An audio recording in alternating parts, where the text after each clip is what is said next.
Vendredi 12 février, épisode 6 de WandaVision. C'est parti. Bonjour, bonsoir, évidemment, ça dépend à quel moment tu vas cette vidéo. C'est Zino. Et on est là pour parler de l'épisode 6 de WandaVision. Et oui, on est vendredi. Et bon, je vais pas être original concernant les dernières vidéos. Mais qu'est-ce que tu veux que je te dise? Chaque épisode est un événement. Chaque épisode est incroyable.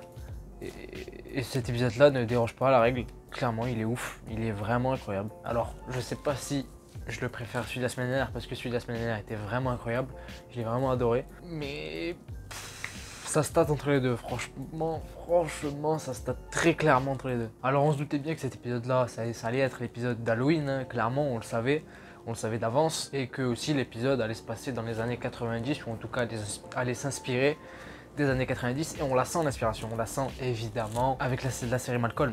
Clairement la série Malcolm, on sent directement l'inspiration de cette série là avec le générique, avec le fait que les enfants nous parlent devant, voilà, brise le quatrième mur, on la sent l'inspiration de Malcolm. En tout cas pour la première partie de l'épisode. Après dans la deuxième partie, cette inspiration et un peu de Malcolm disparaît parce que on rentre un peu plus dans le vif du sujet, vraiment dans l'histoire de la série pour nous montrer un peu plus de choses concernant Vision et tout ça, mais on sent clairement l'inspiration de Malcolm. Après, je sais pas si Malcolm est une série qui a commencé sa diffusion dans les années 90, ça doit être fin 90 alors, parce que pour moi ça c'était début 2000 et pour moi on savait évidemment que la série, et ça avait été dit que la série elle s'inspirait de nombreuses sitcoms et notamment de Malcolm pour les époques un peu plus modernes.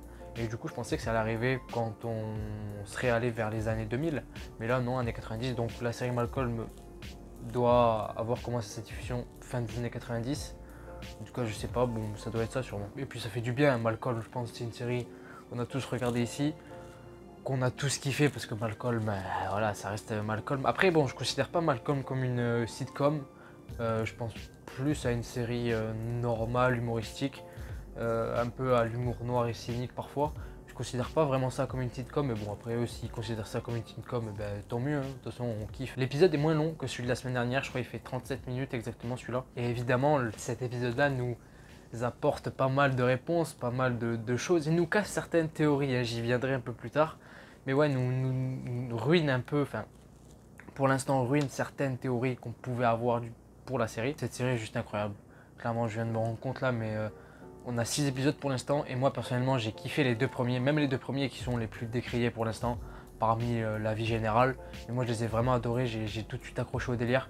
J'étais au courant évidemment du délire, donc voilà, ça penche dans la balance. Mais clairement moi j'ai kiffé, je kiffe ces six épisodes là et c'est du haut level. Pour tous ces épisodes là, pour les 6 c'est du très très haut level. Bref, on va partir un peu maintenant dans l'analyse entre guillemets de certaines choses qui se passe durant cet épisode là. Il y a beaucoup de choses, je vais sûrement en oublier encore puisqu'il y a beaucoup de choses et voilà, j'ai un peu une mémoire de poisson rouge donc c'est un peu compliqué. Et la première chose dont je vais parler évidemment, c'est Tyler Hayward, le directeur intérimaire du SWORD. Clairement dans cet épisode là, on voit que le gars il est chelou, il a un pet au casque, il est bizarre, il cache des trucs. On le voit avec Darcy qui essaie de farfouiller un peu dans les dossiers secrets du SWORD concernant Tyler Hayward, mais le gars est clairement louche, il est pas tout blanc dans l'histoire, je l'avais déjà dit concernant l'épisode 5, mais là clairement c'est la confirmation. Et on a quand même une explication venant de lui, justement quand il explique à Monica que lui il fait pas partie des gens qui ont été snap par le claquement de doigts de Thanos, hein. Lui il a pas disparu, il a vécu ces 5 années de galère, clairement il a bataillé, il a été dans la difficulté pour garder le SWORD en vie quoi, clairement.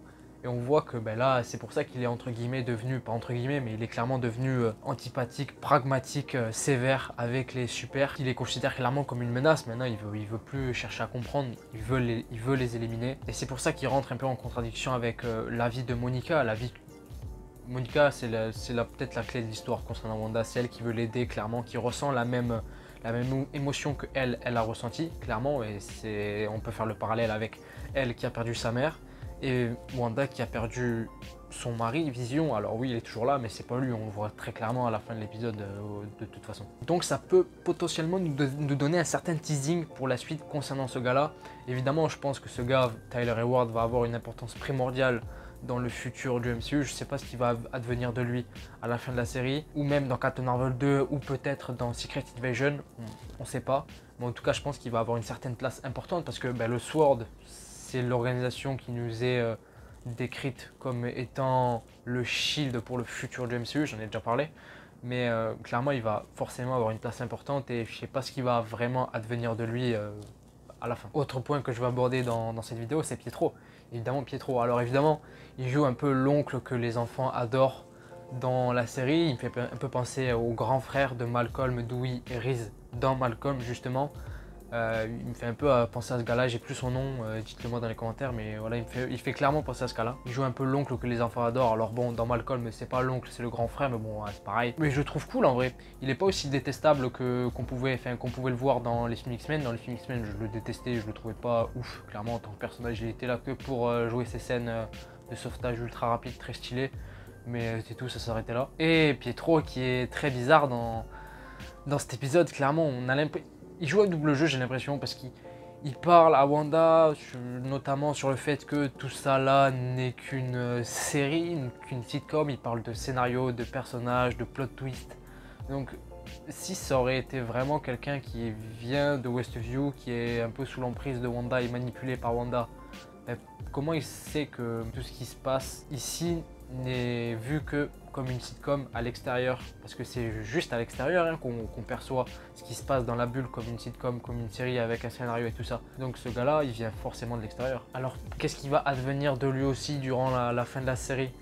J'en sais rien, pour moi, voilà, il survivra pas, clairement. Je pense qu'à la fin de la série, il va disparaître par je ne sais quel moyen. Oui, on va voir que c'est réellement le méchant et que c'est Mephisto. En tout cas, c'est une des théories, j'en sais rien. En tout cas, il est très bizarre. Et j'aimerais revenir aussi sur le moment où Wanda le voit mort. En fait, on le voit, il a des balles dans le corps, il a une tête un peu zombifiée en quelque sorte, et ça fait référence clairement à son frère qui est mort. Et à ce moment-là, on voit durant cette scène que Wanda se livre un peu plus sur le fait qu'elle ne sait clairement pas comment tout ça a commencé.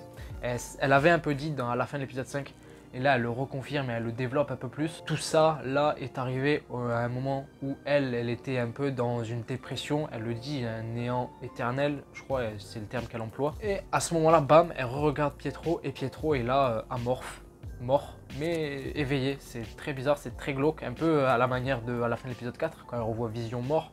Et je pense que ces deux scènes-là sont similaires du fait que à ce moment-là, Wanda refait allusion à sa vraie vie, à sa vraie réalité dans laquelle ces deux personnages-là, dont Pietro, sont morts, et c'est pour ça qu'elle les revoit avec leur corps mort, mais que ils bougent parce que on est dans leur bulle, on est dans sa bulle de Westview, quoi. Et cet épisode-là nous confirme que oui, Wanda ne sait réellement pas comment tout ça a commencé, qu'elle a été manipulée, qu'elle est au courant, qu'elle le sait, mais elle kiffe sa vie. Elle est là avec Vision, Vision est ressuscitée, elle a des enfants, tout se passe bien, donc pourquoi elle va arrêter ce qui se passe là actuellement dans Westview? Parce que c'est entre guillemets ce qu'elle a toujours rêvé avec Vision, d'avoir une certaine vie parfaite avec son mari, ses enfants, dans leur petite ville, avec une maison.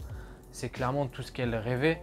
Et c'est pour ça, entre guillemets, qu'elle n'arrête pas. C'est pour ça qu'elle ne fait rien. Et on voit aussi, et c'est pour ça que la série un peu nous piège à ce niveau-là, qu'elle est au centre. Elle est clairement au centre de ce qui se passe à Westview.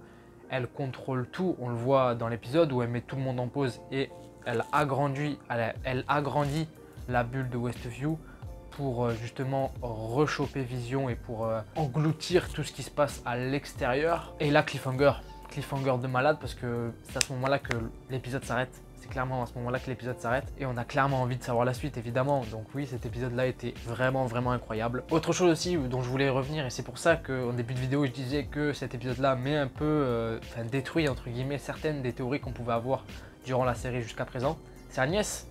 Agnès, avec la scène où elle rencontre Vision, c'est bizarre. C'est bizarre parce que jusqu'à présent, et notamment avec le dernier épisode, l'épisode 5, où le mystère s'intensifiait sur Agnès, sur le personnage d'Agnès, dans l'épisode 5, on avait de nombreux doutes sur sa réelle identité. Et là, en fait, on a l'impression que c'est une victime en fait de ce qui se passe à Westview comme une autre, clairement. Donc, est-ce qu'elle est réellement malveillante? Je sais pas. C'était très intéressant. Je sais pas ce qui va non plus advenir de elle à la fin de la série, mais en tout cas, c'était ouf. Et parlons de Vision, le clutch de la série. Clairement, moi, c'est mon personnage de la série. Clairement, c'est mon personnage préféré. Et là, avec cette scène qui est ouf, où il sort de la bulle, mais en même temps il lutte parce que la bulle de Wanda le retient en fait, et je pense, et c'est clairement ce qu'on voit, que si Vision sort de cette bulle, on le voit, il se décompose, il meurt, entre guillemets. Donc c'est pour ça que le Vision n'existe plus hors de la bulle, parce que la source du fait qu'il est toujours en vie, qu'il a été recréé, vient des pouvoirs de Wanda. Donc clairement, pour moi, Vision, à la fin de la série, il va pas survivre. Je pense que Vision, c'est la dernière fois qu'on le verra dans le MCU après cette série. Je ne le vois pas revenir, en tout cas, je sais pas comment. Alors peut-être dans une version reprogrammée par le Sword ou quelqu'un d'autre peut-être, mais ça s'annonce très mal pour lui à la fin. Bref, voilà, je pense que j'ai tout dit, j'ai sûrement oublié d'autres trucs. Alors, on peut parler aussi des enfants, Wiccan et Speed, enfin Tommy et Billy. Je dis Wiccan et Speed parce que dans les comics, Wiccan et Speed, ce sont des héros qui font partie de la nouvelle équipe des Young Avengers. Peut-être future équipe qui va apparaître dans le futur du MCU, peut-être, on n'en sait rien. Ce serait très cool en vrai. Et on a plusieurs indices qui nous laissent présager que effectivement ça va arriver. Mais ouais, Speed et Wiccan qui développent leur pouvoir, durant l'épisode. Tommy, qui est Speed, qui a les mêmes pouvoirs que son oncle, Pietro, qui a la super vitesse. Et Wiccan, alors là c'est un peu plus subtil, mais on le voit à la fin de la série où il arrête justement son petit frère en train de courir.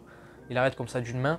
Et Tommy est surpris en mode waouh, Billy, tes pouvoirs et tout. Bon, après, Billy parle sur autre chose parce qu'il ressent quelque chose par rapport à son père et c'est pour ça qu'il va prévenir sa mère. Mais pour ceux qui ne le savent pas, bon, du coup, Tommy aka Speed a les mêmes pouvoirs que son oncle, la super vitesse. Et Wiccan, en fait, Wiccan aka Billy, enfin,